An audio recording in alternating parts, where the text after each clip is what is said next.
Guys, हा बघा आजचा व्हिडिओ मी मराठीमध्ये बनवते बिकॉज हे न्यू स्टॉक आले वीफ फॅब्रिकचे एम्ब्रॉयडरी वर्कमध्ये आले आणि एका कस्टमरने या फिर एकाच मुलीने या कोणी मला ना माझ्या आयडीवर ना कमेंट केलं आहे की जुटी, मग कशाला तुला जुटी वाटते बाई मी हां हे 200 रुपयालाच आहे आमची शॉपमध्ये. तू ये ना कोपरखेन्नमध्ये आमच्या सेक्टर 15ला गुलाब डेअरीचा तिथे हे सगळं माझ्या शॉपमध्ये 200 रुपयेचाच आहे. तू कलर्स बघ येतात अशा कलेक्शन 200 रुपयामध्ये बाई कोण नाही देऊ शकते, आम्ही याशिका कलेक्शनवालेच देऊ शकते बघ.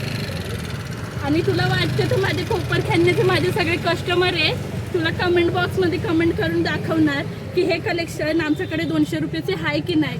कारण की भरपूर जण कस्टमर माझ्याकडे घेऊन जाते 150 रुपयाचे टी शर्ट, 200 रुपयाचा टॉप, भरपूर ट्राउझर टॉप सगळे लोक घेऊन जाते आणि एवढे होलसेल रेटच माझ्या शॉपमध्ये अवेलेबल आहे. तुला मी जुटी वाटते ते एकदा व्हिजिट कर माझ्या शॉपमध्ये आणि बघून जा की हे प्राईस आहे की नाही आणि मेन्शन करून दाखव की बाबा मी 150 रुपयाला सांगून तुला 200 रुपयाला दिला, असं काय केलं आहे का. ठीक आहे चल बाय, तुझ्यासाठी खास व्हिडिओ बनवलं होते मी. Bye bye.